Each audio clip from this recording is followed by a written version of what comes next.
पाठ 14 क्रिया। अध्यापिका छात्रों को पढ़ा रही है। गाय घास खा रही है। वर्षा हो रही है। कुत्ता भौंक रहा है। पिताजी अखबार पढ़ रहे हैं। माँ खाना बना रही है। उपर्युक्त वाक्यों में आए रंगीन शब्द पढ़ा रही है, खा रही है, हो रही है, भौंक रहा है, पढ़ रहा है तथा बना रही है शब्दों को वाक्य से हटा दिया जाए तो वाक्य अधूरे रह जाएंगे। वाक्य में आए सभी शब्द किसी न किसी कार्य के होने या करने का बोध करा रहे हैं, अतः ये सभी क्रिया शब्द हैं। क्रिया के बिना कोई भी वाक्य पूरा नहीं होता। जिन शब्दों से किसी कार्य के करने या होने का बोध हो उन्हें क्रिया कहते हैं। क्रिया संपन्न होने के दो रूप हैं। अध्यापक पढ़ा रहा है, काम को करना, वे अध्यापक हैं, अध्यापक के होने का बोध। वाक्य में क्रिया का महत्व। किसी भी वाक्य में कोई न कोई क्रिया अवश्य होती है। क्रिया के बिना वाक्य रचना नहीं हो सकती। क्रिया के अभाव में वाक्य अपूर्ण रहता है। धातु। क्रिया शब्द विकारी होते हैं। लिंग, वचन, कारक, काल आदि के कारण क्रिया शब्दों का रूप बदलता है। यदि किसी एक क्रिया के विभिन्न रूपों को देखा जाए, जैसे पढ़ता, पढ़ रहा है, पढ़ेगा, पढ़ चुका है, पढ़ना चाहिए, पढ़ो, पढ़ चुका होगा आदि, तो इन सब में पढ़ ऐसा अंश है जो सभी क्रिया रूपों में समान रूप से आया है। पढ़ धातु है, अतः धातु के साथ ना लगने पर इसके रूप निम्न होंगे। पढ़ जमाना, पढ़ना, लिख जमाना, लिखना, हंस जमाना, हंसना, सो जमाना, सोना, जाग जमाना, जागना, उठ जमाना, उठना, ये सभी क्रिया के सामान्य रूप हैं। क्रिया के भेद। कर्म के आधार पर क्रिया के भेद। अकर्मक क्रिया, सकर्मक क्रिया। अकर्मक क्रिया। जिस वाक्य की क्रिया को कर्म की आवश्यकता नहीं होती उसे अकर्मक क्रिया कहते हैं। अकर्मक क्रिया का फल कर्ता पर पड़ता है। इस क्रिया का कोई कर्म नहीं होता, जैसे अमृता नाच रही है, गगन सो रहा है। उपर्युक्त वाक्यों में आए रंगीन शब्द नाच रही है और सो रहा है क्रिया शब्द है। इन क्रियाओं का फल कर्ता पर पड़ रहा है। नाच रही है क्रिया का फल अमृता पर तथा सो रहा है क्रिया का फल गगन पर पड़ रहा है। इन क्रियाओं के साथ कर्म नहीं है। कर्म रहित ये क्रियाएं अकर्मक हैं। अकर्मक क्रिया की पहचान। क्रिया से पूर्व क्या प्रश्नवाचक शब्द लगाकर प्रश्न करने पर यदि उसका उत्तर नहीं मिलता है तो क्रिया अकर्मक होती है। आइए उदाहरण के माध्यम से समझें। बच्चा हंस रहा है। प्रश्न, क्या हंस रहा है? उत्तर, कोई उत्तर नहीं। हमें चलना चाहिए। क्या चलना चाहिए? कोई उत्तर नहीं। इनकी क्रियाओं पर प्रश्न करने पर कोई उत्तर नहीं मिलता है, अतः इन दोनों वाक्यों की क्रिया अकर्मक है। सकर्मक क्रिया। जिन क्रियाओं का कर्म होता है और क्रिया का फल कर्म पर पड़ता है उन्हें सकर्मक क्रिया कहते हैं। जैसे रेखा टेलीविजन देख रही है, राजेश अखबार पढ़ता है। इन वाक्यों में टेलीविजन और अखबार कर्म है। इन क्रियाओं का फल रेखा और राजेश पर ना पड़कर टेलीविजन और अखबार पर पड़ रहा है, इसलिए ये सकर्मक क्रियाएं हैं। सकर्मक क्रिया की पहचान। क्रिया के साथ क्या, किसको लगाकर प्रश्न करने पर यदि उत्तर मिल जाता है तो क्रिया सकर्मक होती है। सकर्मक क्रिया के दो भेद होते हैं, एक कर्मक क्रिया, द्विकर्मक क्रिया। एक कर्मक क्रिया। जिन सकर्मक क्रियाओं में केवल एक कर्म होता है उन्हें एक कर्मक क्रिया कहा जाता है। जैसे रीता खाना खा रही है, मनोहर गाना गा रहा है, पिताजी अखबार पढ़ रहे हैं। उपर्युक्त वाक्यों में आए रंगीन शब्द खा रही है, गा रहा है तथा पढ़ रहे हैं क्रिया का फल खाना, गाना तथा अखबार पर पड़ रहा है। चूँकि वाक्य में एक ही कर्म का प्रयोग हुआ है, अतः यह एक कर्मक क्रिया है। द्विकर्मक क्रिया। जिन सकर्मक क्रियाओं के साथ दो कर्म आते हैं उन्हें द्विकर्मक क्रिया कहा जाता है।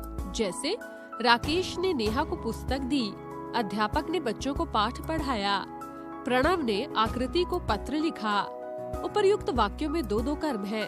पहले वाक्य में नेहा और पुस्तक, दूसरे वाक्य में बच्चों और पाठ तथा तीसरे वाक्य में आकृति और पत्र।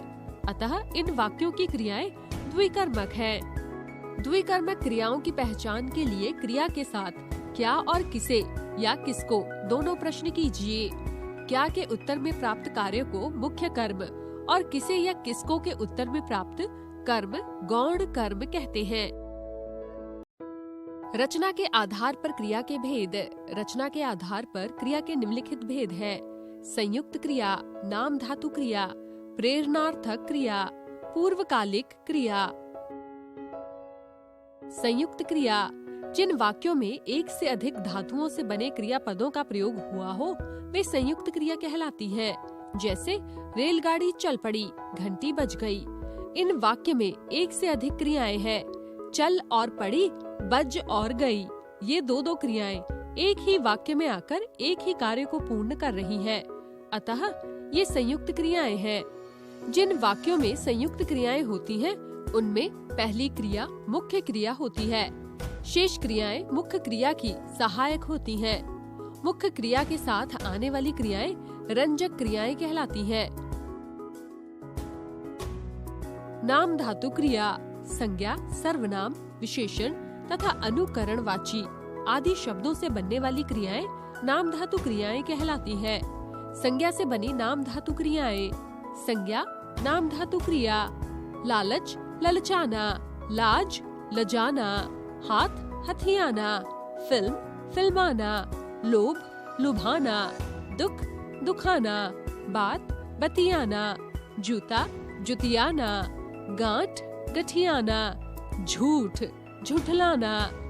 सर्वनाम से नाम धातु क्रिया: अपना से अपनाना।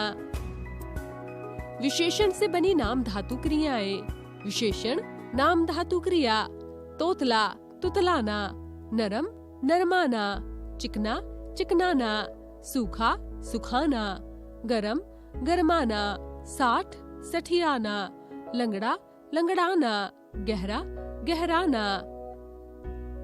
अनुकरणवाची शब्दों से बनी नाम धातु क्रियाएं। अनुकरणवाची नाम धातु क्रिया: थर थर, थरथराना, थप थप, थपथपाना, खटखट, खटखटाना, कंप कंप, कंप कपाना, घर घर, घर घराना, भिन भिन, भिन भिनाना, हिन हिन, हिन हिनाना, टन टन, टन टनाना। प्रेरणार्थक क्रिया, जिस क्रिया को कर्ता स्वयं ना करके दूसरों को करने की प्रेरणा देता है उसे प्रेरणार्थक क्रिया कहते हैं। जैसे अध्यापक बच्चों को पाठ पढ़वा रहे हैं, मालिक नौकर से कपड़े धुलवा रहा है। उपर्युक्त वाक्यों में प्रयुक्त क्रिया पढ़वा रहे हैं और धुलवा रहा है से यह स्पष्ट होता है कि इन पदों में किसी दूसरे को कार्य करने के लिए प्रेरित किया गया है। अतः ये प्रेरणार्थक क्रियाएं हैं। प्रेरणार्थक क्रिया दो प्रकार की होती है। प्रथम प्रेरणार्थक क्रिया, द्वितीय प्रेरणार्थक क्रिया। प्रथम प्रेरणार्थक, जब कर्ता स्वयं भी कार्य में सम्मिलित होता हुआ किसी को उस काम के लिए प्रेरित करता है तो उसे प्रथम प्रेरणार्थक क्रिया कहते हैं। जैसे माँ बच्चे को दूध पिलाती है, पिलाती क्रिया प्रथम प्रेरणार्थक है। द्वितीय प्रेरणार्थक, जब कर्ता स्वयं काम न करके दूसरे को कार्य करने की प्रेरणा देता है उसे द्वितीय प्रेरणार्थक क्रिया कहते हैं। जैसे माँ नौकर से बच्चे को दूध पिलवाती है, पिलवाती क्रिया द्वितीय प्रेरणार्थक है। प्रथम प्रेरणार्थक और द्वितीय प्रेरणार्थक क्रियाओं के कुछ उदाहरण: मूल क्रिया प्रथम प्रेरणार्थक, द्वितीय प्रेरणार्थक। लिखना, लिखाना, लिखवाना, पढ़ना, पढ़ाना, पढ़वाना, करना, कराना, करवाना, देना, दिलाना, दिलवाना, घूमना, घुमाना, घुमवाना, उठना, उठाना, उठवाना।